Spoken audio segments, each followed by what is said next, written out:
Dimension of force, ठीक है, mlt minus 2 मास की डायमेंशंस और एक्सेलरेशन की डायमेंशंस आ जाएंगी इसमें, ठीक है। जो फोर्स की यूनिट्स हैं अलग अलग, एक फोर्स की होती है absolute unit, absolute unit of force is newton, ठीक है, and 1 newton is 1 kg metre per second square, ये पता है हमें, क्योंकि मास इंटू एक्सेलरेशन है ना फोर्स।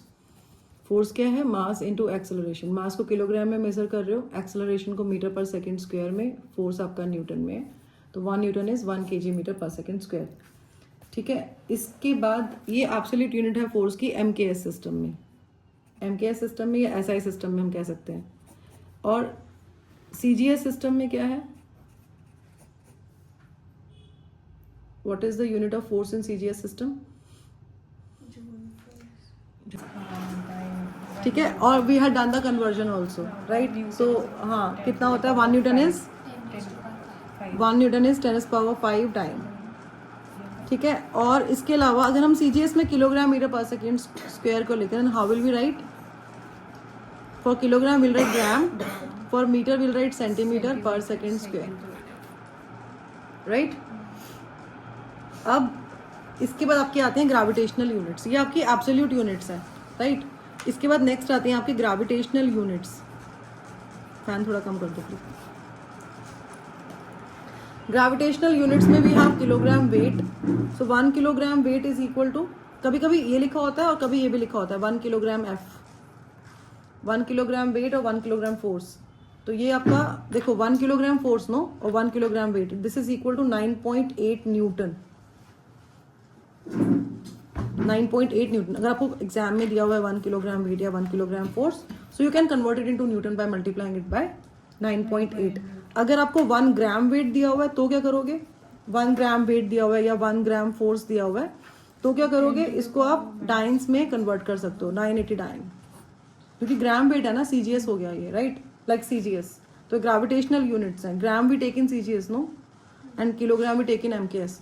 तो यहाँ पे डाइन लिखोगे और यहाँ पे न्यूटन, तो 9.8 और 980 डाइन, ठीक है। Question number 1, we have a ball of mass m moving with speed u. We have a ball of mass m and this ball is moving with speed u, and it collides with the floor at an angle alpha. मतलब ये ball है, इसका मास m है, u speed से ये move कर रही है, इसकी जो वेलोसिटी है वो u है, फ्लोर के साथ ये कोलाइड करती है एंगल अल्फा पे, ठीक है,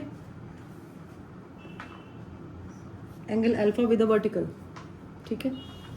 if it rebounds at the same angle, अगर ये सेम एंगल पे बॉल रीबाउंड करती है, मतलब सेम एंगल अल्फा पे ये रीबाउंड करती है, अगर with the same speed, there is no change in speed, it rebounds with the same speed, then what is the change in momentum?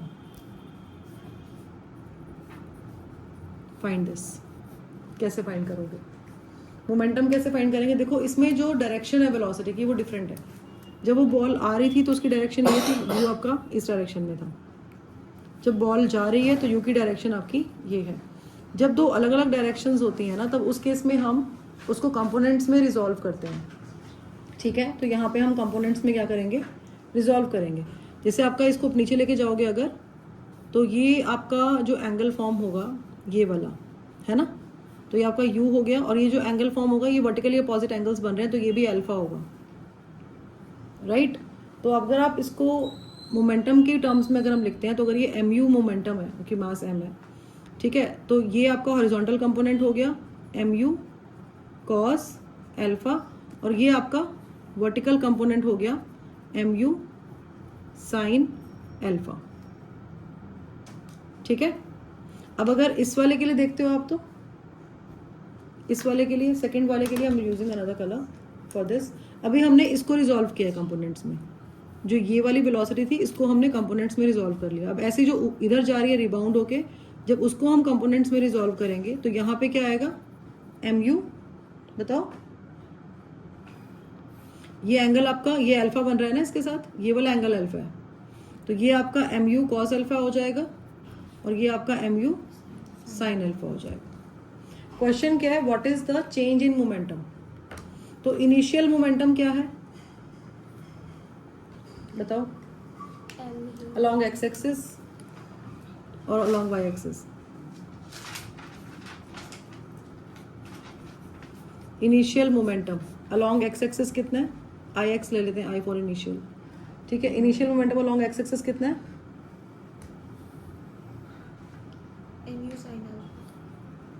M you sine alpha, और along Y axis minus m you cos alpha, है ना, क्योंकि ball जब आ रही है तो ऐसे आ रही है ना, ये इनिशियल होगा। तो initial momentum along X axis कितना है, m you sine alpha, along Y axis negative Y axis में जा रहा है ना, तो इसलिए हमने minus m you cos alpha लिखा। और फाइनल मोमेंटम पी एफ हो गया, अलोंग एक्स एक्सिस क्या होगा, देखो final momentum along X axis M you sine alpha, और final momentum along Y axis क्या होगा, positive M you cos alpha, ठीक है। तो अब आपने जो चेंज इन मोमेंटम निकालना है वो इनिशियल और एक्स एक्सिस का और वाई एक्सिस का अलग अलग निकालना है, ठीक है ना। अब कैसे निकालोगे बताओ, along X axis change in momentum क्या आएगा, change in momentum along X axis निकालने के लिए आपको final momentum along X axis minus initial momentum along X axis करना पड़ेगा। M you sine alpha minus m you sine alpha 0 हो गया। और अगर आपको अलोंग वाई एक्सिस मोमेंटम निकालना है तो final momentum along Y axis minus initial momentum along Y axis, हाँ, तो एम यू कॉस अल्फा और ये माइनस माइनस प्लस हो जाएगा, तो आपका 2 M you cos alpha answer आ गया, ठीक है। वॉज इट डिफिकल्ट, ठीक था ना। तो जब ऐसे डायरेक्शंस अलग अलग होती हैं तो हम कंपोनेंट्स में रिजॉल्व करके निकाल लेते हैं, ठीक है। करो इस, देखो जब आपने इनिशियल निकालना है ना तो आप सिर्फ इस वाले पोर्शन को देखोगे, ये देखोगे बस, और ये एंगल देखोगे। ये आप इनिशियल के लिए आप इसको देखोगे कि एम यू है और ये एंगल अल्फा है, तो ये आपका इनिशियल वाला केस है। तो इनिशियल के केस में आपकी जो बॉल है, अब यहाँ पे कंपोनेंट्स में रिजॉल्व ऐसे एरो जा रहा है तो हम इसको स्ट्रेट लेके जाते हैं, तो ये आपकी ये एम यू मोमेंटम हो गया, ठीक है, स्ट्रेट। अब इसको लाइन को एक्सटेंड कर दो तो ये वर्टिकली अपोजिट एंगल्स बन रहे हैं, ये अल्फा। तो अभी किसकी बात हो रही है, इनिशियल की बात हो रही है ना। तो अब आप जब इसको कंपोनेंट्स में रिजॉल्व करोगे तो जो अल्फा के साथ जो ये वाला एंगल, ये वाली जो साइड है, ये आपका एम यू कॉस अल्फा हो जाएगा, और जो ये वाला है ये आपका एम यू साइन अल्फा हो जाएगा।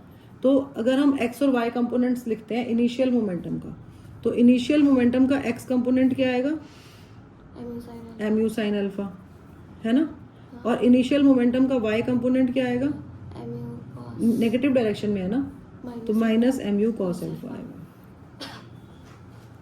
आ गया, हाँ। अच्छा, अब ऐसे ही जब आपने फाइनल का देखना है तो फाइनल में आपने सिर्फ इस पे फोकस करना है। ये आपका ये एम यू है ना, वेलोसिटी इधर इस डायरेक्शन में है ना, और ये एंगल आपका अल्फा है। अब आप इजीली इसको रिजॉल्व कर सकते हो। तो ये आपका ये अल्फा एंगल इसके साथ बन रहा है, तो ये आपका एम यू कॉस अल्फा, ये हम किसका निकाल रहे हैं, फाइनल का। और ये वाला आपका क्या आ जाएगा, एम यू साइन अल्फा, ठीक है।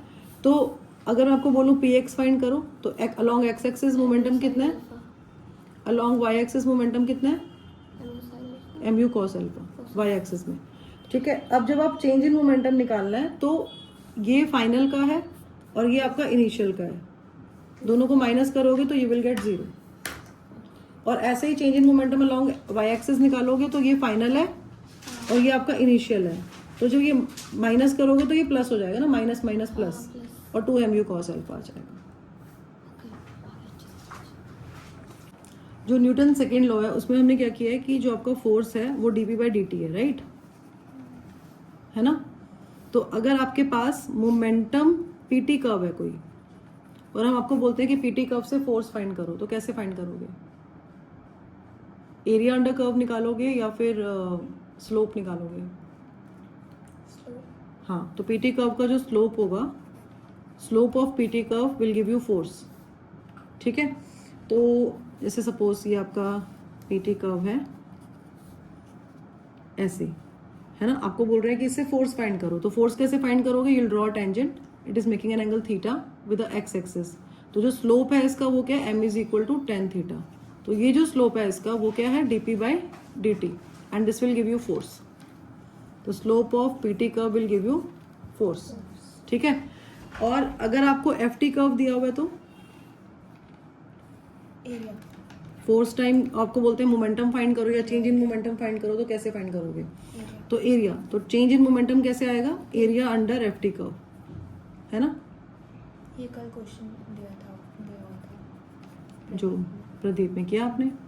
तो एरिया अंडर ft कर्व, तो ft कर्व का जो एरिया होगा इसके अंडर, मतलब t1 टू t2 आपको बोल दिया अगर, तो क्योंकि f dt को मल्टीप्लाई करके देखो, आपका f जो है वो dp बाई dt है ना। तो जब हम अगर हम dp निकाल रहे हैं तो हम f और dt को मल्टीप्लाई कर रहे हैं, तो मल्टीप्लाई करने का मतलब है कि एरिया निकालेंगे। यहाँ पे डिवाइड कर रहे हो तो स्लोप निकालोगे। इन दोनों क्वांटिटीज को डिवाइड करके फोर्स आ रहा है ना, तो अगर आपको ये दोनों क्वांटिटीज का कर्व दिया हुआ है तो वो स्लोप से फोर्स आ जाएगा, और इन दोनों क्वांटिटीज को मल्टीप्लाई करके मोमेंटम आ रहा है, तो area under curve ft curve, ठीक है, क्लियर है। Third law of motion, Newton's third law of motion says that to every action there is always equal and opposite reaction, ठीक है। It says that to every action there is always equal and opposite reaction. इसका मतलब क्या है कि suppose we have two objects, है ना, अगर 1 2 पे जितना फोर्स एक्सर्ट करेगा, फोर्स एक्सर्टेड, ये 1 है ये 2 है, ऑब्जेक्ट 1 ऑब्जेक्ट 2, तो force exerted on 2 due to 1 and this is the force exerted on 1 due to 2, so these two forces are equal and opposite, है ना, these two forces are equal and opposite. तो इसका जो magnitude है आपका 2 1 लेंगे, इसका जो मैग्नीट्यूड है वो इक्वल होगा और डायरेक्शन इसके अपोजिट होगी, तभी भी आप पुटिंग नेगेटिव साइन ही हो, ठीक है। तो अब इसमें एक चीज़ आती है कि थर्ड लॉ जो है it is contained in second law and first law. ऐसा आपको मतलब ये क्लैरिटी, जैसे कि तीनों लॉज जो है वो आपस में लिंक्ड है। As in the previous class we had discuss that f is equal to ma होता है, तो if acceleration is 0 then object will move with constant velocity, right, और if it is at rest it will stay at rest. तो हमने second law में से भी हमने फर्स्ट लॉ को डिफाइन कर दिया था, है ना। ऐसे ही हम थर्ड लॉ और सेकेंड लॉ को भी लिंक कर सकते हैं। कैसे लिंक कर सकते हैं कि सपोज अगर if you consider 2 objects a and b and they are moving in the same straight line, ठीक है, और ये कोलाइड करते हैं अगर, तो कोलाइड किया तो कोलिजन हुआ, कोलिजन के बाद इनमें मोमेंटम चेंज होगा। इसका जो चेंज इन मोमेंटम है उसको डेल्टा p1 मान लेते हैं, इसका जो चेंज इन मोमेंटम है उसको डेल्टा p2 मान लेते हैं। ये कब हुआ, after collision, after collision because उसकी उनकी वेलोसिटीज चेंज होंगी, हेंस मोमेंटम विल चेंज, ठीक है। तो law of conservation of momentum says that if there is no external force acting on the system, because अगर कोई एक्सटर्नल बाहर से कोई फोर्स अगर नहीं लग रहा है तो टोटल मोमेंटम जो है सिस्टम का वो कंजर्व रहता है, ठीक है।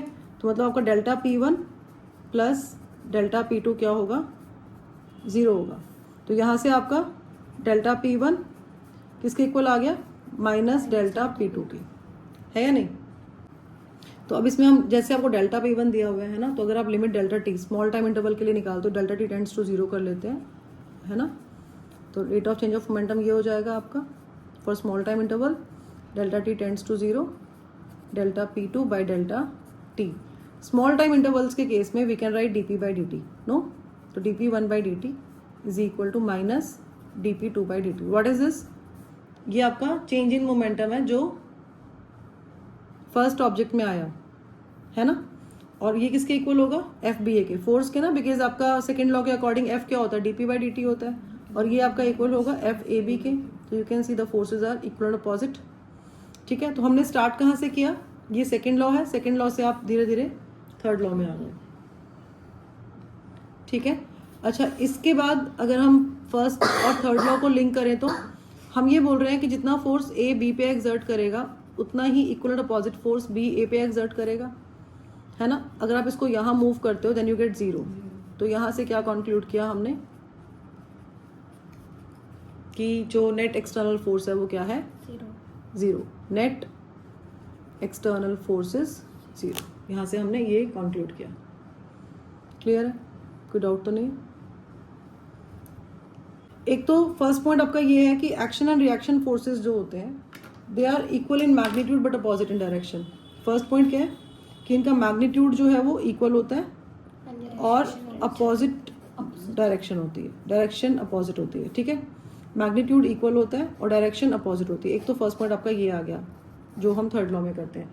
Second, these two forces act on two separate bodies. ये एक ऑब्जेक्ट पे एक्ट नहीं कर रहे, ये दो डिफरेंट ऑब्जेक्ट्स पे एक्ट कर रहे हैं. थर्ड पॉइंट क्या आता है, because they act on two different objects and therefore they do not cancel in pairs. ये आपने 9th क्लास में किया हुआ है. तो उसमें क्वेश्चन आता था कि दो action and reaction forces are equal and opposite but they do not cancel in pairs because they are not balanced forces. Balance नहीं है. देखो, अगर एक ऑब्जेक्ट पे दो फोर्सेज लग रहे हैं अपोजिट डायरेक्शन में, वहां पे आप कह सकते हो कि अगर ये दोनों फोर्सेज, अगर आपका F1 और F2 इक्वल है ना, तो वहां पे हम बोल सकते हैं बिकॉज ये अपोजिट डायरेक्शन में एक्ट हो रहे हैं तो इसलिए नेट फोर्स 0 होगा. बट यहाँ पे क्या है, यहाँ पे हमारे पास दो डिफरेंट ऑब्जेक्ट्स हैं. एक फोर्स दूसरे पे लगा रहा है और दूसरा पहले पे लगा रहा है, तो दोनों पे एक एक फोर्स ही लग रहा है. तो नेट फोर्स हम 0 नहीं कर सकते, क्योंकि अगर हम इस ऑब्जेक्ट की बात करेंगे तो इस पे ये वाला फोर्स लग रहा है. सिर्फ एक ही फोर्स लग रहा है, ये वाला जो ये लगा रहा है.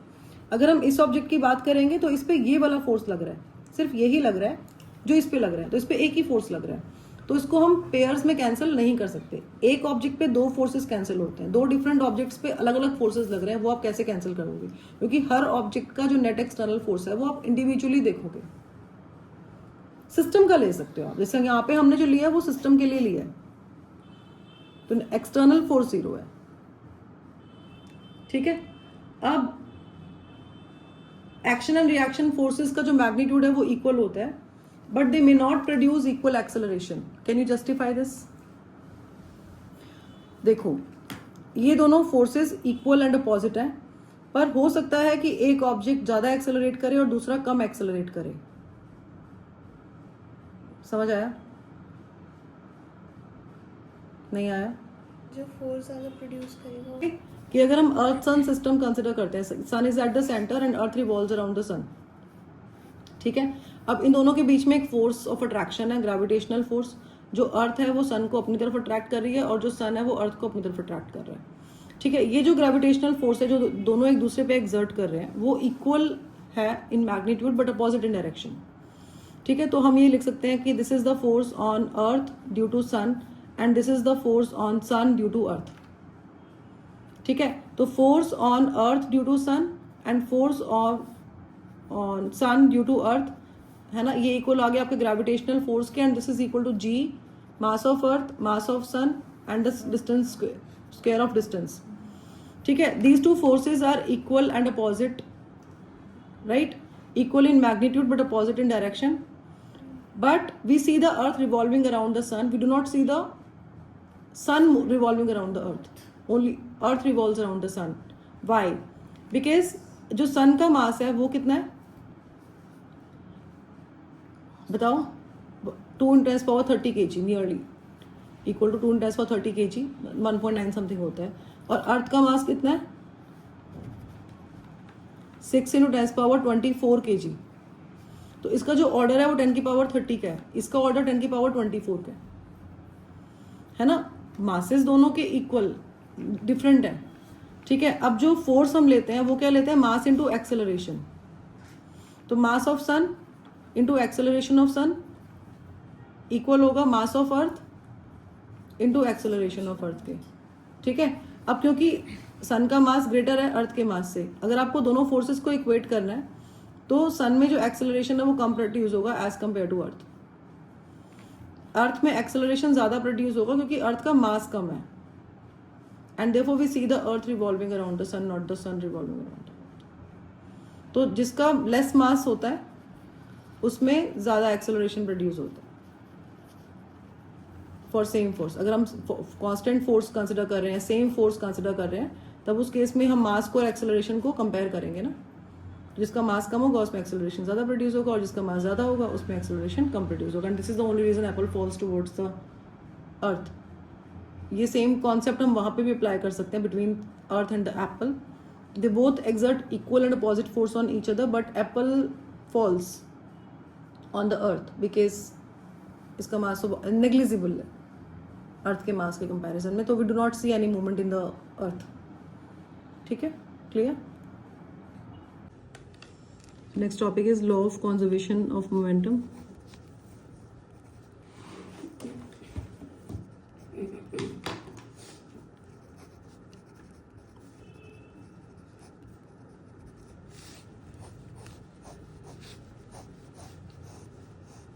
Law of conservation of momentum, see there are 4 laws, ठीक है, कंजर्वेशन के।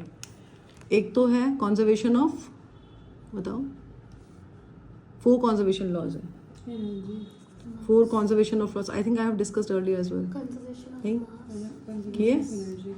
Conservation of mass, conservation of energy, conservation of linear momentum and conservation of angular momentum, ठीक है। so here we are talking about conservation of linear momentum P, angular momentum will do in rotational motion, ठीक है।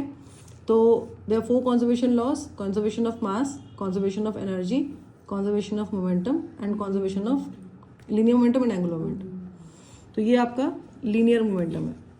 तो इसमें हम क्या consider करेंगे, इसमें हम 2 ऑब्जेक्ट्स कंसिडर करेंगे जिसमें हम उसके लीनियर मोमेंटम को डिस्कस करेंगे and they moving in the same straight line. अब ये है क्या, let's discuss this first.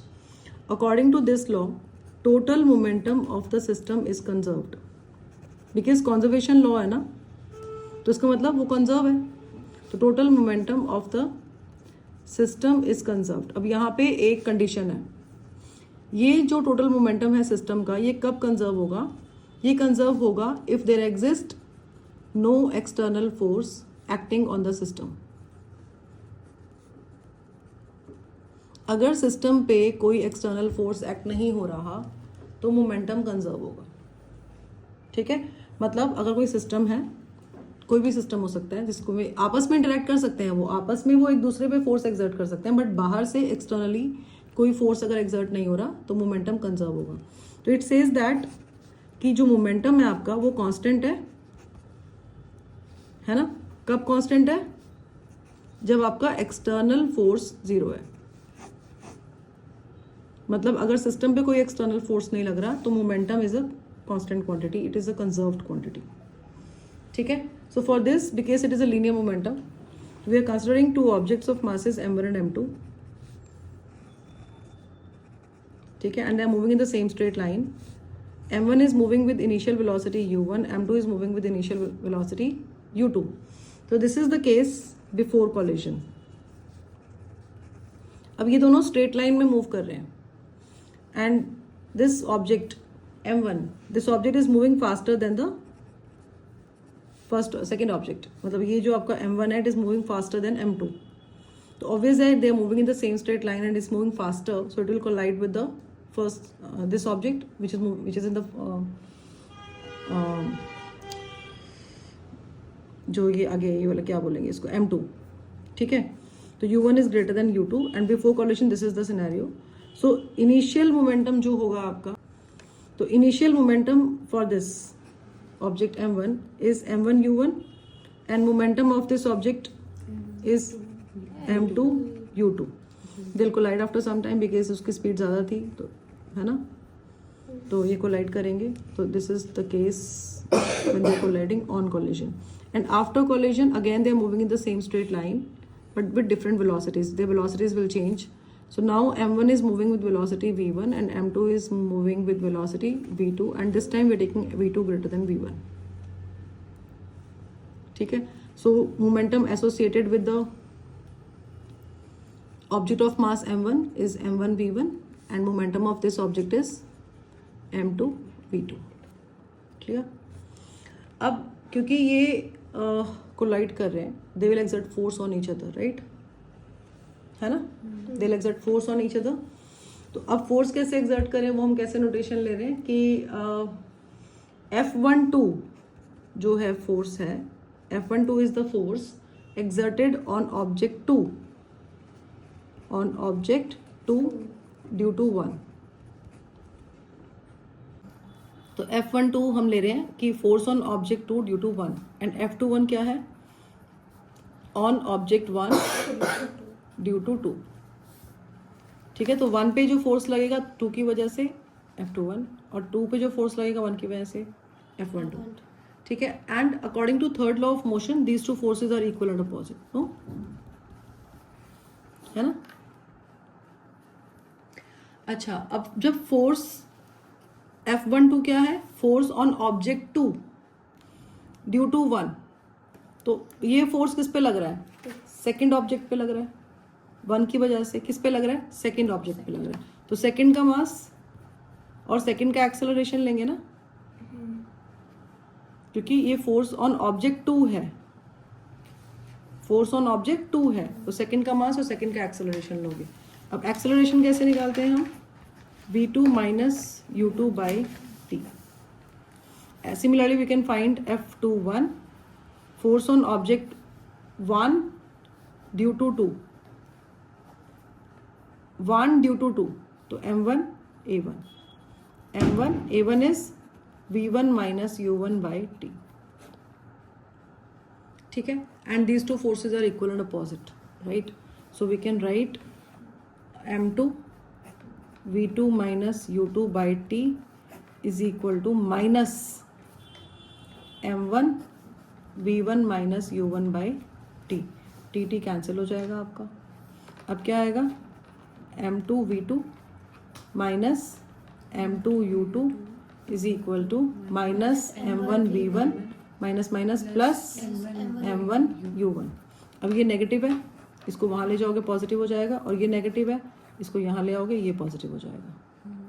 Rearrange करना है हमने, तो क्या आएगा आपका m1 v1 plus m2 v2 is equal to m1 u1 plus m2 u2।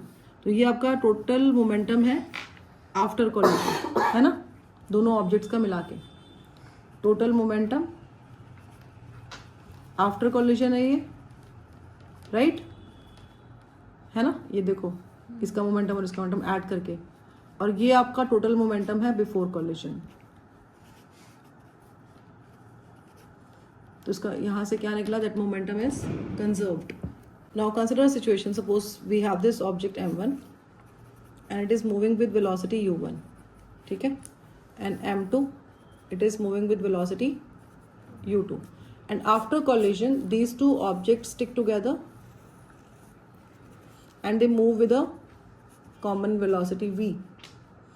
तो initial momentum क्या होगा of the system, m1 u1 plus m2 u2। law of conservation of momentum says that if there is no external force acting on the system, then momentum is conserved, right? This is the initial momentum. Final momentum क्या आएगा, m1v, momentum of the first object, and momentum of the second object is m2v। we can take v common and in the bracket we'll get m1 plus m2 we can write, ठीक है।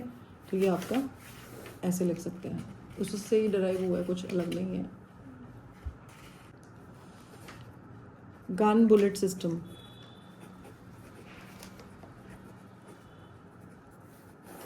देखो initially क्या है कि जैसे जो gun है हमारी, है ना, और जो बुलेट है, बोथ आर एट रेस्ट, तो u1 एंड u2 दोनों ज़ीरो हैं हमारे, तो इनिशियल मोमेंटम आपका ज़ीरो है। फाइनल मोमेंटम कैसे निकालेंगे, जो आपकी बुलेट है वो फॉरवर्ड डायरेक्शन में जा रही है, और जो गन है वो आपकी बैकवर्ड डायरेक्शन में जर्क लग रहा है ना, मूव कर रही है, राइट। तो वेलोसिटीज जो है गन के और बुलेट की, they are in the opposite direction, है ना। तो फाइनल मोमेंटम क्या है आपका, momentum of the gun and momentum of the bullet. We can equate these two. जब आप इसको इक्वेट करोगे तो यहाँ से आपका m1 v1 plus m2 v2 equal to 0 आ जाएगा, है ना। तो we can write m1 v1 is equal to minus m2 v2, ठीक है। और यहाँ से v1 क्या आ जाएगा आपका, minus m2 v2 by m1, ठीक है। तो नेगेटिव साइन क्या इंडिकेट कर रहा है कि velocity of the gun is in opposite direction, है ना, टू द बुलेट। ऐसे भी अंडरस्टैंड कर सकते हैं, जिससे आपका F जो है वो क्या है, dp बाई dt। तो अगर आपका एक्सटर्नल फोर्स ज़ीरो होगा तो आपका dp बाई dt ज़ीरो है, डेरिवेटिव मोमेंटम का ज़ीरो अगर है, इसका मतलब p क्या है, कांस्टेंट, ठीक है। Question based on this, we have a car and mass of the car is given, it is, let's take this as m1, it is 1000 kg and it is traveling at a speed of 32 meter per second. So mass of the car is given, it is 1000 kg and the velocity speed of the car is given, it is 32 kilometers per hour, ठीक है। अब इस गाड़ी के आगे ना एक truck जा रहा है, ठीक है, and mass of the truck is given, it is 8000 kg and it is moving in the same direction with a velocity of 4 metre per second. Slow था ये, गाड़ी फास्ट आ रही थी. दे कोलाइड, ठीक है, एंड आफ्टर द कोलिजन हुआ and the car bounces with a velocity of 8 metre per second. मतलब गाड़ी गई, ट्रक पे हिट की और वापस बाउंस हो गई, ठीक है, और velocity of the car is now 8 metre per second. So what is the velocity of the truck after the impact? V2 find करना है. Law of conservation of momentum लगेगा इसमें, लेकिन क्योंकि गाड़ी आपकी बैकवर्ड बाउंस हुई है ना, तो फिर आप इसमें -8 लोगे बिकॉज आपका डायरेक्शन चेंज हो गया. तो V1 को आप नेगेटिव लोगे, ठीक है. Now use the principle of conservation of linear momentum, ठीक है. तो m2 v2 plus m1 v1 is equal to m1 u1 plus m2 u2, ठीक है. Now put the values here. m2 is 8000 kg and v2 is what we have to find out. We have to find the value of this v2. m1 is 1000, v1 is -8, फिर 1000 m1, u1 is 32, m2 is 8000 and u2 is 4, ठीक है. Put the values and get the answer. Simplify करना है, solve करना है, it's very easy. Plus 8 4s are 32,000, तो ये आपका 64,000 हो गया. अब इसमें से माइनस ये 8,000 है, वहाँ जाके प्लस हो जाएगा. तो 8,000 v2 is equal to 64,000 plus 8,000, ये आ गया आपका, कितना आएगा? अच्छा 12 और 1 72,000. v2 is equal to 72,000 divided by 8,000. Answer is V2 is 9. Yes, 9 meter per second is the answer. Apparent weight of a man in a lift or elevator.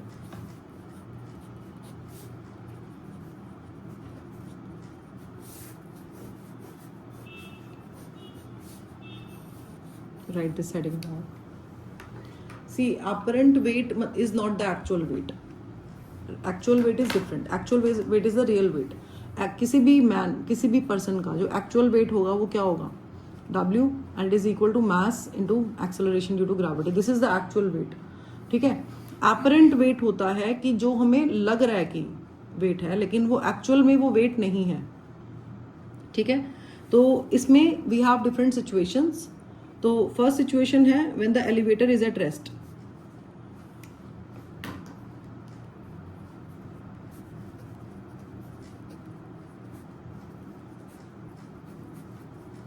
When the elevator is at rest.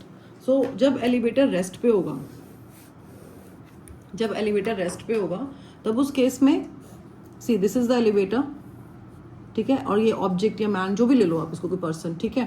So there are two things acting on this object. One is the normal force acting in the upward direction and second is the weight acting in the downward direction.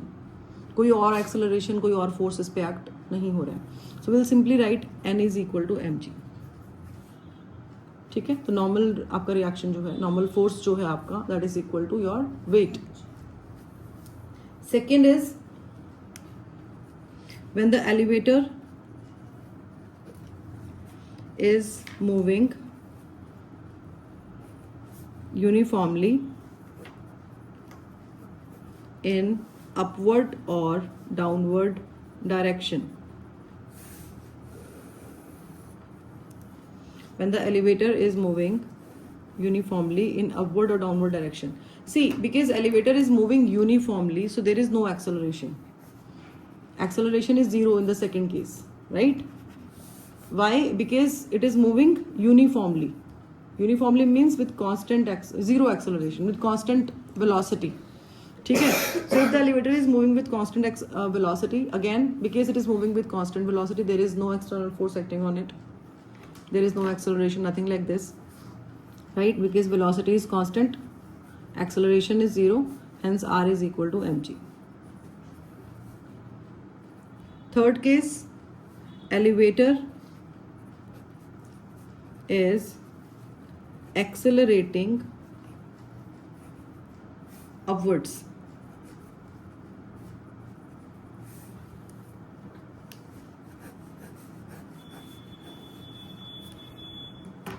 देखो, अगर elevator upward accelerate कर रहा है, so again will draw this is the object, weight of the object is acting downward, this is the normal force, it is acting in the upward direction, and the elevator is accelerating upward.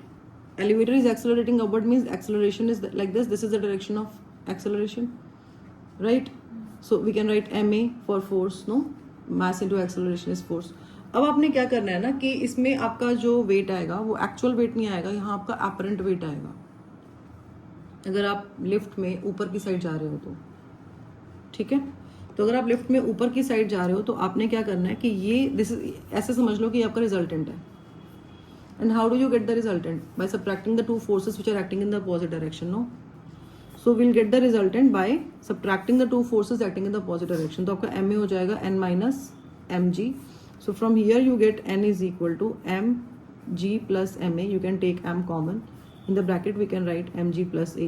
So now you can see the weight becomes more than the actual weight because actual weight is mg and you are getting something like mg plus ma. So you are adding ma to mg, no?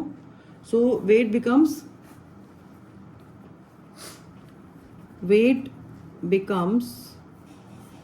more than the actual weight.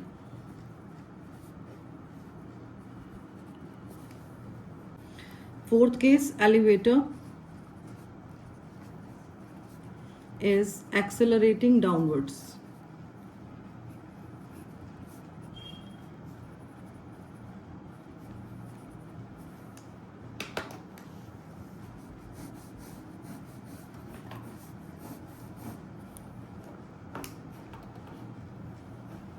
Again, draw a lift. We have a weight here. This is the normal reaction, normal force, and weight is acting in the downward direction. अब क्या है कि elevator downward accelerate हो रहा है ऐसे. Minus ए कैसे करेंगे बताओ? अगर हम एम ए निकालते हैं तो how will we write m a this time? It is m g minus n. भी एरो आपका डाउनवर्ड डायरेक्शन में जा रहा है ना, तो ये एम जी नीचे की तरफ जा रहा है, तो इसमें से एन को माइनस करोगे तो एन क्या आएगा यहाँ से? M g minus m a. So m common, in the bracket we have g minus a. So apparent weight becomes less.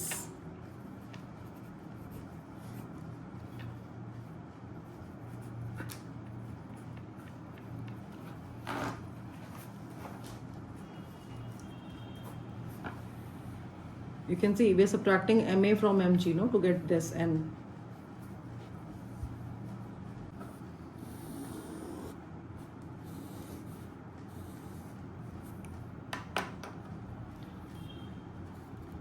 Next is the case of free fall.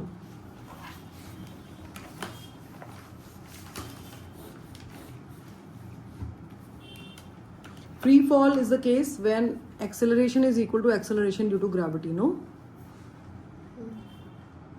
है ना. अब यहाँ पे एक्सेलरेट कर रहा है डाउनवर्ड. फ्री फॉल में भी तो डाउनवर्ड ही आते हैं, बट एक्सेलरेशन आपका एक्सेलरेशन ड्यू टू ग्रेविटी के इक्वल होता है. तो जो सेम आपका जो प्रीवियस वाला केस है जिसमें डाउनवर्ड आ रहा है, सेम लगेगा. अब आपका एन क्या है? एम जी माइनस ए है, तो ए के प्लेस पे we going to write g. तो क्या हो जाएगा? M g minus g. G minus g is 0, so will get 0. तो यहाँ पे जो सिचुएशन आएगी, बिकॉज आपका जो this upward force is 0, no, तो वेटलेसनेस का सिचुएशन आ जाएगा. ये पूछ लेते हैं. What if acceleration is greater than acceleration due to gravity? Again downward motion है, but this time acceleration is greater than gravity, acceleration due to gravity. अब क्या होगा? See, again we have the same case, mg minus a, but this time g is, acceleration is greater, so this is bigger, no? तो So negative we are subtracting a bigger value from a smaller value. This is bigger, no? So we are subtracting a bigger value from a smaller value. So we'll get a negative value. So this is negative. So what does this indicate? Apparent weight is negative, no? So apparent weight is negative means person will rise from the floor and stick to the ceiling. Negative कैसे हो सकता है ना? तो उस case में क्या होगा? Person will rise from the floor and stick to the ceiling.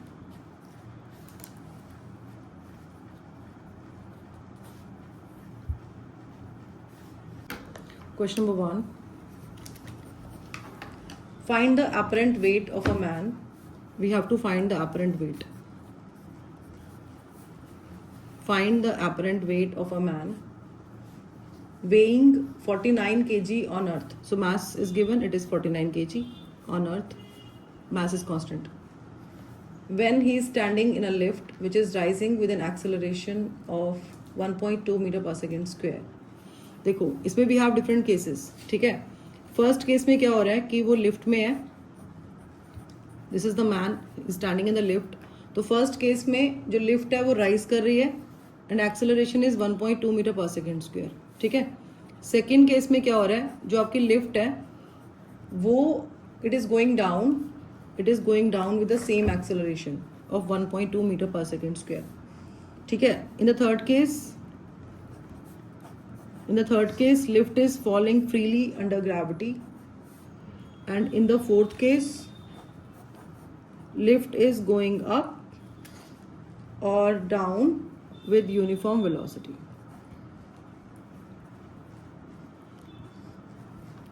ठीक है? And value of g we have to take 9.8 meter per second square. This is the question. You can do it. It's an easy question, no? Third case क्या है? करो.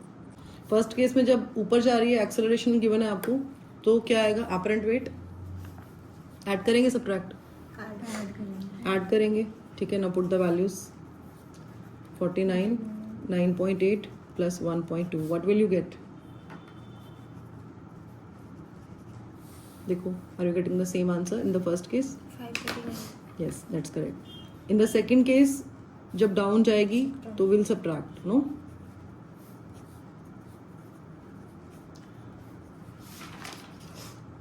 हाँ जी, answer क्या आ रहा है बताओ? 49 into 8.6 newton. 421.4. See you can also find your answer in KGF. KGF में कैसे फाइंड करेंगे हम? Kilogram force. इसको 9.8 से डिवाइड कर दोगे तो you will get your answer in KGF. और यहाँ पे भी we can divided by 9.8 to get answer in KGF, ठीक है? 421.4 newton. 421. You getting this? Newton. Okay. और इसको आप ये भी कर सकते हो कि 49 इंटू 8.6 को आप 9.8 से डिवाइड कर दोगे तो you get your answer in KGF. तो ये आपका सॉल्व कर सकते हो इसको, ठीक है? ये डबल है ना इसके, इसका डेसिमल हटा दो, है ना? तो you will gate 43 kilogram force. तो इजी हो जाएगा ना, भी किसी डबल है. देखो ये 2 और फिर ये 43, ठीक है? Third, n is equal to 0. हाँ. वेटलेसनेस बिकॉज फ्री फॉल है ना? This is the case of free fall.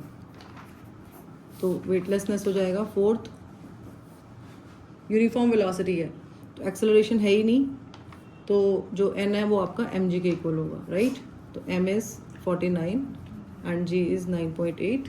So this is 49 kilogram force. Because इसको ये न्यूटन में है, किलोग्राम फोर्स के लिए we can divided by 9.8 to get the answer in kilogram force.